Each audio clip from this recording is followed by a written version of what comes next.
So today I'm going to be going over 3 different techniques for removing invasive bush honeysuckle. And the first one that I'm going to demonstrate is called the cut and bag technique.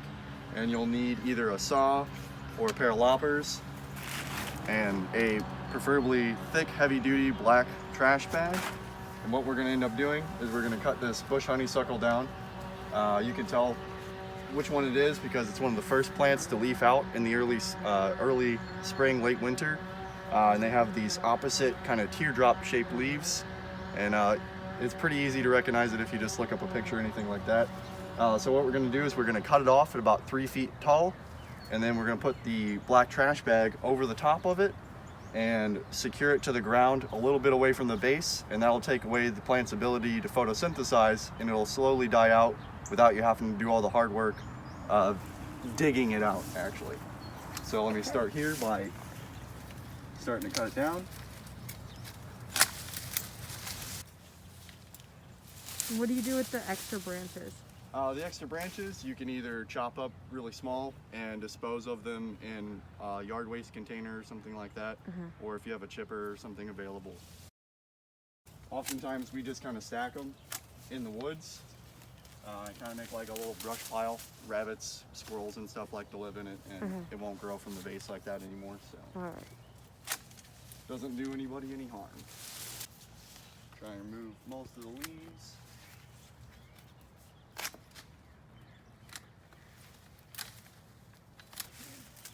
Then you just put the bag over that? Yep.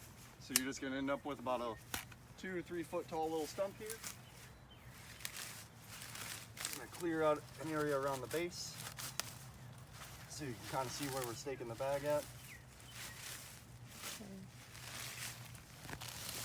And would one of you guys unfold the bag for me? Basically, I'm holding the bag.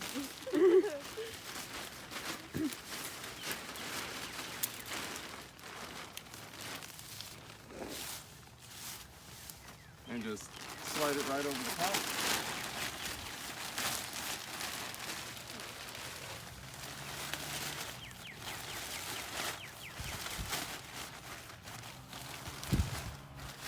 If you don't have yard staples or tent stakes or anything like that, you just take your clippers and cut off one of the old branches,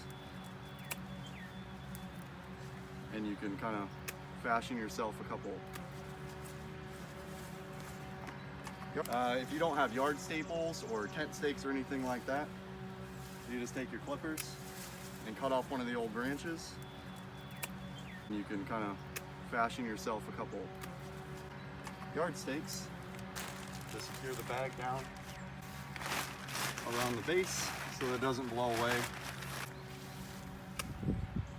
Usually about 4, maybe 5 is all you're going to end up needing.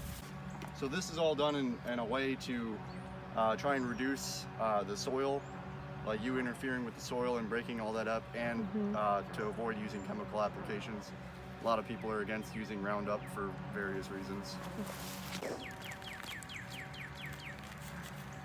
All staked down, and I would leave it this way for at least a few months, and you can periodically lift the bag up, kind of check it, wiggle it, and you'll see that it's dying out, and hopefully after one season it's gone and you can just easily knock it over or cut it off. So what I'll be demonstrating now is the second technique for removing invasive bush honeysuckle, which is called root docking. So in some situations you don't want to use a bag, or you're in a better open area, and you can use what's called root docking, which is a little bit less disturbing the soil than just like digging it out or getting a machine in here and stuff like that. And all you really need is, we use kind of like a fireman's axe. You can use a hoe. You can use the back end of a pickaxe, anything with just a little bit of a blade. And what we're going to do is we're going to chop the lateral roots off of the bush honeysuckle, and that'll allow us to tip the whole plant over and get out what's called the root crown. That's where all the stems start coming out of the ground, and that's actually where the plant will re-sprout from. So if you can remove that root crown and those main lateral roots, that will get rid of the plant and it won't re-sprout. So it's pretty easy and doesn't require a whole lot of labor. What I like to do is, wearing pants of course, just kind of sit back on the plant like this, and you're going to put pressure on it, and a lot of time you can kind of feel where those main lateral roots are. So there's probably one right here. And all you're gonna do is go about 8 inches to a foot out from the base of the plant. And pop the axe in there. And just kind of work your way around the plant. Go this way.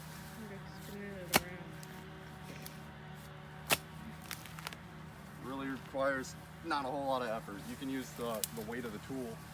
Will end up doing most of the work for you.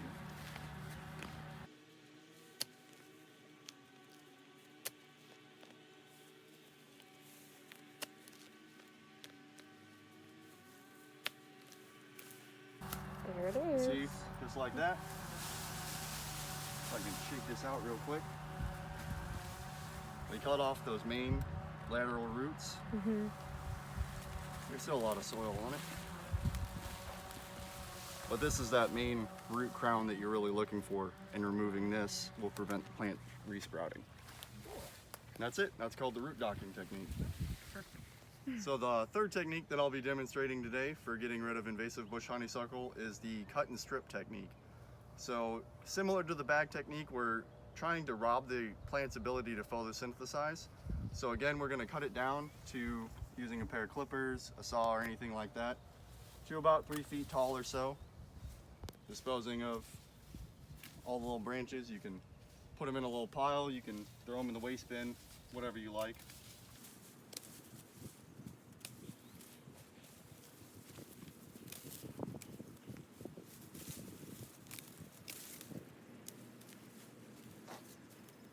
So you're gonna end up kind of with a little 2 to 3 foot tall stump like this, and with a gloved hand, it's kind of important, is you're just gonna kind of, oh, this one keeps breaking. Pick off all the leaves? Well, you just, a lot of times you can just run your fingers down it, and you just end up with like a smooth stick. Oh. Sometimes it works better than others, and these new growths are like really fragile, so sometimes they'll just come off. But this one will probably be pretty good. You can just pick them all off, or just run your fingers down like that.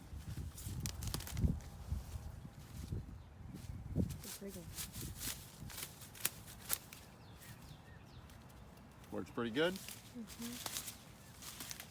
You can just leave all those leaves and stuff just Yep, the leaves don't do anything, they'll decompose pretty quick. But yeah, you're looking just to get all the leaves off of it. And then, so with no leaves, the plant has no ability to photosynthesize, make energy and food for itself, so it'll slowly die out. But with this one, you have to come back and revisit, usually about every 2 to 3 weeks, and re-strip all the new growth off. Okay. So it's a little bit labor intensive, but no chemicals and no disturbance to the soil. Okay.